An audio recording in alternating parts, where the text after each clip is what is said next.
नमस्ते प्यारे बच्चों। तो आइए आज हम इस वीडियो के माध्यम से कक्षा 7वीं विज्ञान एड ग्रेड अभ्यास पुस्तिका जो हमें दी गई है इसके माध्यम से हम इसको भरेंगे। तो यहाँ देखिए पिछली वीडियो जो हमने बनाई थी आपके पास भेजी है, तो उसमें हमने पिछली वीडियो के माध्यम से इसका जो अध्याय 7 दिया गया था कंप्लीट कर लिया। आज हम इसका अध्याय 8 पादप में जनन ये समझेंगे और एड ग्रेड अभ्यास पुस्तिका में इसको भरेंगे। ठीक है, तो देखिए ये दिया है अध्याय 8 है पादप में प्रजनन। पादप यानी होते हैं पौधे, है ना, जो पेड़ पौधे होते हैं उनमें जनन यानी वो एक से दूसरे कैसे मतलब पैदा होते हैं। तो यहाँ देखें, जैसे यहाँ पे देखिए ये दिए गए हैं कि जिसके बीज आपने देखे हैं, तो ऐसे बहुत से इनमें से इनके फल होंगे जिनमें से आपने इनके बीज देखे हैं। आपने कुल कितने बीज देखे ये देखें, तो यहाँ देखें हमने जो है अपने उसमें आम देखा है ना, और आलू में बीज नहीं होते, जिनमें बीज होते आलू हुआ, अनार के बीज देखे। इसके बाद आपने और कौन सा देखा बीज है, तो मटर के बीज देखे। तो 1 2 3 जामफल भी आपने वो खाया होगा। तो 1 2 3 4 फलों के बीज हमने देखे हैं।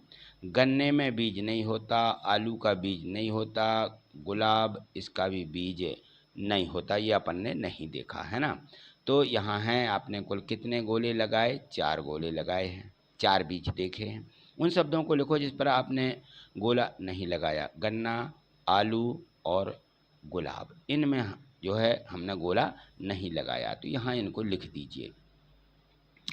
यहाँ देखिए गुलाब के पौधे को कैसे उगाया जाता है। तो गुलाब का पौधा आपने देखा होगा, बहुत से लोग हैं कलम द्वारा उसकी एक टहनी काट लेते हैं और उसी को काट के ज़मीन में लगा देते हैं, तो कहलाती है कलम। कलम के द्वारा हम एक गुलाब से दूसरे गुलाब का निर्माण कर पाते हैं। तो ये है इनका जनन, यानी एक पौधे से दूसरा पौधा कैसे बनता, बीजों द्वारा या कलम के द्वारा। यहाँ देखें इसके बहुत वस्तुनिष्ठ प्रश्न हैं, यानी जिनको बहुविकल्पीय प्रश्न भी बोला जाता है, तो ये इसके यहाँ पे दिए गए हैं। तो यहाँ लिखना भी है, इनको सही विकल्प चुन करके लिखें। दिए गए जीवन चक्र में सही जीवन चक्र है, तो इनमें से बताना कि सबसे पहले क्या होता है। सबसे पहले होता है शिशु, इसमें बीज कोकून अंडा, ये शिशु है ना, ये जीवन का चक्र है कि हमारा जीवन शिशु से शुरू होता है।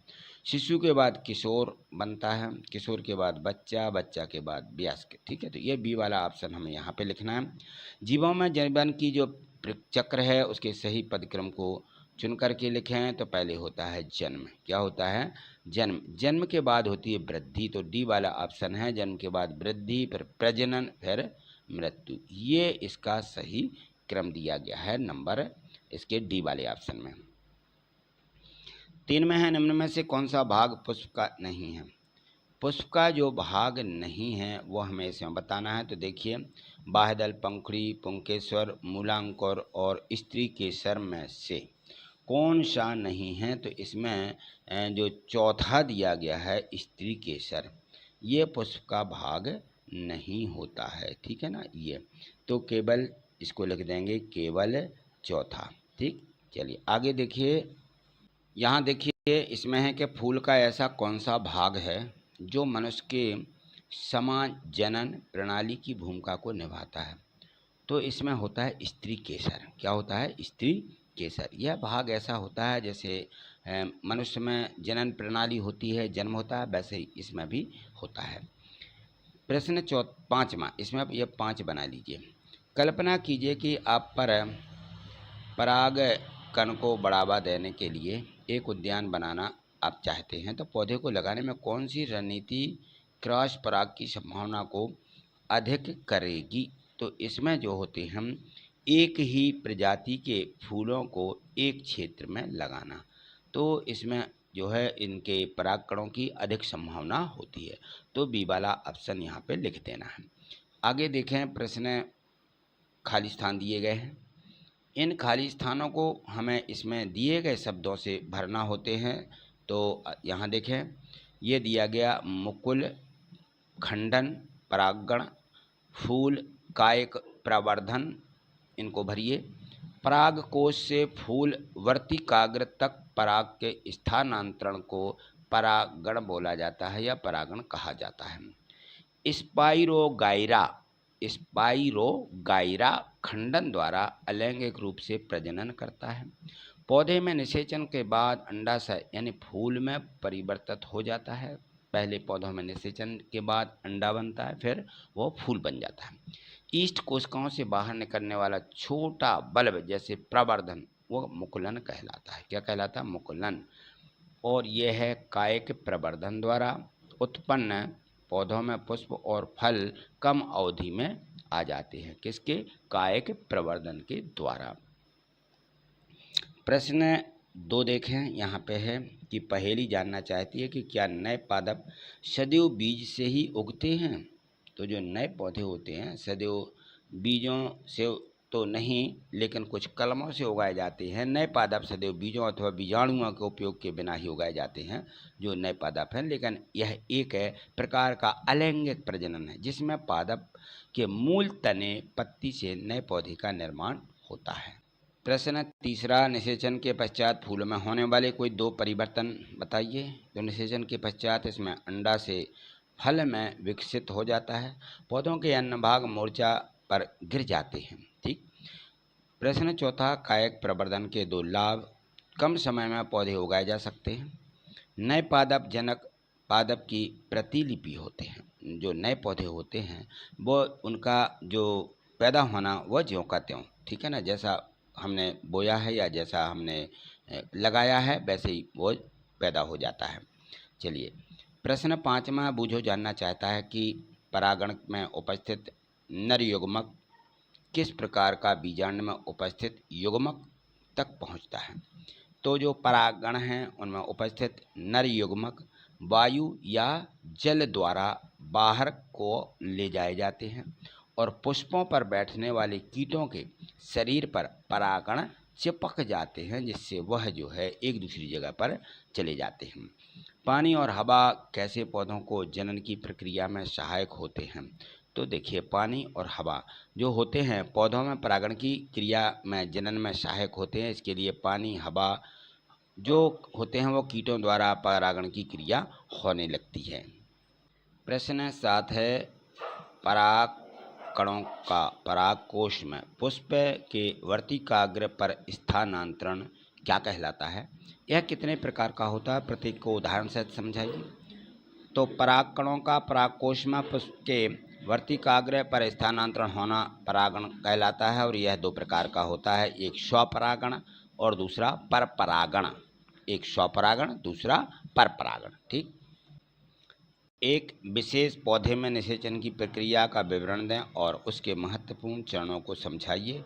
तो नर तथा मादा युग्मकों के युग्मन संयोग द्वारा बनी कोशिकाओं युग्मनज कहलाती हैं।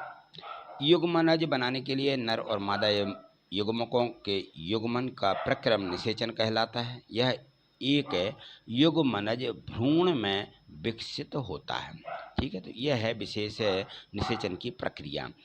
प्रश्न 9 है, कृषि या वन्य जंतु उत्पादन में परागण का महत्व समझाइए। तो यहाँ देखिए, परागण जो होते हैं यह एक अनिवार्य परिस्थिति की प्रणाली की सेवा है जो वन पादप संविधान के साथ साथ कृषि की उत्पादकता को बनाए रखने की दृष्टि से भी बहुत महत्वपूर्ण है। प्रश्न 10, सरसों, गुड़हल, मक्का, खीरे, पपीता उपरोक्त पौधों के पुष्पों में से कौन कौन से पुष्प एक लिंगी होंगे और क्यों होंगे? तो देखिए, इनमें से जो होता है पपीता, खीरा एक लिंगी पुष्प होते हैं। इनमें केवल एक ही जनन संरचना का या प्रणाली होती है, या तो नर होता है या मादा होता है। ठीक, तो ये है इसके। चलिए आगे देखिए, प्रश्न 11, बूझो ने एक आलू लेकर उसके 4 टुकड़े करके गमलों में मिट्टी में दबा दिए। नियमित पानी कुछ दिनों के बाद 3 गमलों में आलू के अंकुरण से नवीन पौधा बना, परंतु चौथे गमले में अंकुरण नहीं हुआ। क्या कारण है बताइए। तो देखिए, पादप की जो पत्ती या जड़ आर्द्र मृदा पर गिर जाए तो प्रत्येक कलिका पर नए पादप को जन्म दे सकती है। पौधे में जनन का एक प्रवर्धन विधि से होता है, अतः पौधे गमले में आर्द्रता यानी नमी, आर्द्रता लिखिए, आर्द्रता द्रा बना दें ऐसा। आर्द्रता, ये रेप गलत है, यहाँ लगाएं। आर्द्रता यानी नमी ना होने के कारण अंकुरण नहीं हुआ।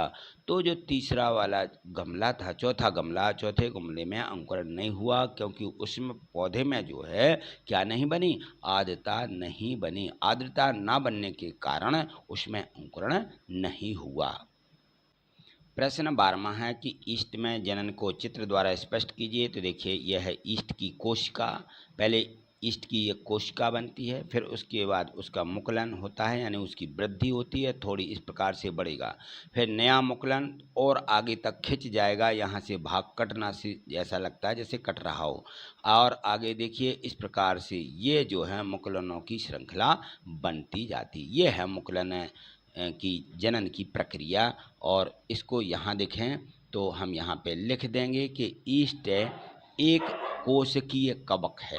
क्या है यह? एक कोशिकीय होता है और जो मुख्य रूप से कृषि विभाजन द्वारा जनन करता है। ईस्ट की जनन की प्रक्रिया इस प्रकार होती है, इसमें एक नई कोशिका मूल कोशिका से एक छोटी कोश, जो छोटी सी गांठ होती है ना, कृमि के रूप में बाहर निकलती है और धीरे धीरे यह कृमि बड़ी होती है और अंततः एक नई स्वतंत्र कोशिका में विकसित हो जाती है। और इस प्रकार में मूल कोशिका और नई कोशिका के बीच एक न्यूक्लियस का विभाजन होता है और नई कोशिका मूल कोशिका के बराबर होने के बाद उससे अलग हो जाती है और उसमें नया जन्म पैदा हो जाता है, यानी नई कोशिका बनने के कारण।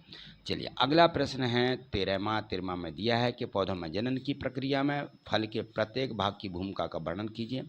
तो देखिए जो पौधे होते हैं, सबसे पहले तो यहाँ देखें कि जो होता है उसमें पुंकेसर यह पुष्प का नर भाग होता है, स्त्री केसर यह पुष्प का मादा भाग होता है, यहाँ दा लिखें, मादा, ठीक, मादा भाग होता है। वर्तिका, वर्तिका इसका उद्देश्य नर युग्मक को अंडाशय तक पहुँचाना होता है। वर्तिकाग्र, वर्तिका और वर्तिकाग्र इसके द्वारा परागण की पराग नलिका बीजांड तक पहुँचती है। बीजांड, बाम बड़ी की मात्रा लगा लीजिए, बीजांड, ठीक है, बीजांड तक पहुंचती है। अगला प्रश्न यहाँ देखिए, प्रश्न दिया गया 14वां, निम्न बीजों का प्रकीर्णन किस प्रकार होता है? प्रत्येक को विस्तार पूर्वक समझाइए। मैपल, मैपल बीजों का प्रकीर्णन पवन, जल और जंतुओं के द्वारा होती है। और जो मदार होते हैं, मदार यानी आँख, आँख आपने देखा भी होगा, मदार आँख माने अकौआ जिसको बोला जाता है, उसके रोग मुक्त बीज पवन के साथ उड़ करके सुदूर स्थानों तक चले जाते हैं। उनमें रोम होते हैं, बहुत बड़े बड़े रोम होते हैं और जिनके माध्यम से ये बीज मदार के एक दूसरी जगह पर उड़कर वहाँ दूसरी जगह जन्म देने लगते हैं। कांटेदार बीज, कटंगी जिसको बोलते हैं, हम बोलते हैं ना कि ये कांटेदार को कटंगी पौधा बोलते हैं। तो इन बीजों का प्रकीर्णन जंतुओं द्वारा होता है। तो इनको जो होते हैं कांटेदार बीज होते हैं। और जैंथियम, इनका प्रकीर्णन जंतुओं के शरीर से चिपक जाने से होता है। आपने ऐसे जैंथियम के बहुत से ऐसे बीज देखे होंगे जिसको आप गड़रगोटी भी बोलते हैं। ये जंतुओं से चिपक कर दूसरे स्थान तक पहुंच जाते हैं। प्रश्न 15वां है, बीजों के प्रकीर्णन की विभिन्न विधियों का वर्णन कीजिए। तो प्रकीर्णन की जो इसमें है विधियाँ, पवन, जल, जंतुओं द्वारा होता है।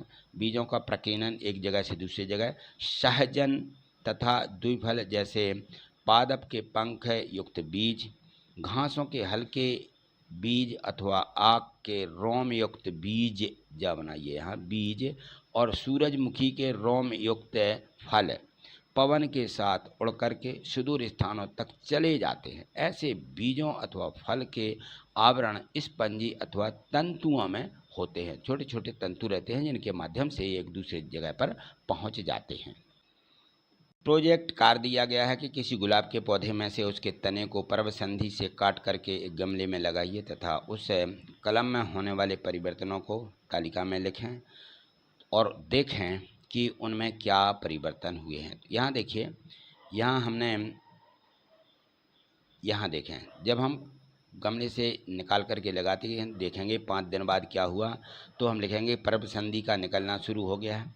15 दिन बाद इसकी कलिका यानी उसमें कलियां निकल आती हैं, कलिका का निकलना। 1 महीने में यानी पूरे 30 दिन में कली बनना प्रारंभ हो जाती है। और 3 महीने में गुलाब के पुष्प का खिलना शुरू हो जाता है। तो यह 3 महीने में गुलाब जो होता है क्या हो जाता है, परिपक्व होकर के फूल दिखने लगता है। प्रोजेक्ट कार्य 2 दिया गया है कि अपने घरों से अलग अलग प्रकार के बीजों को छोटे छोटे पैकेटों में एकत्रित कीजिए और उनके नाम लिखिए और बताइए ये घरों में किस काम में आते हैं। तो यहाँ देखें, आप देखेंगे तो घरों में अपन को तुलसी के बीज मिल जाएंगे, आम के बीज मिल जाएंगे, बेल तो जानते हो, बेल जो जिसकी पत्ती चढ़ाई जाती है भगवान को। तो तुलसी ज़मीन में बोकर या उगाकर काम आता है और यह तुलसी का काढ़ा बनाया जाता है। आम पेट संबंधी चूर्ण बनाने में इसका उपयोग होता है। बेल जो रहता है औषधियाँ बनाने में इसका काम होता है, क्योंकि यह पेट संबंधी यह भी बेल जो होता है पेट संबंधी है, इसमें औषधि है यह। तो इस प्रकार से आपको लिख देना, ठीक। तो ये दिए गए थे इसके प्रोजेक्ट कार्य 1 और 2 जो आपने कंप्लीट कर लिए हैं। तो आज इतना ही, मिलते हैं अगली वीडियो के माध्यम से आगे समझने के लिए इसी प्रकार से। और यदि आप चैनल पर नए हैं तो चैनल को सब्सक्राइब करके हमसे जुड़े रहिए, जिससे आगे की सभी वीडियो आप तक पहुंच सकें। वीडियो आपको पसंद आती है तो लाइक अवश्य करिएगा। चलिए लाइक करिए। थैंक यू, धन्यवाद।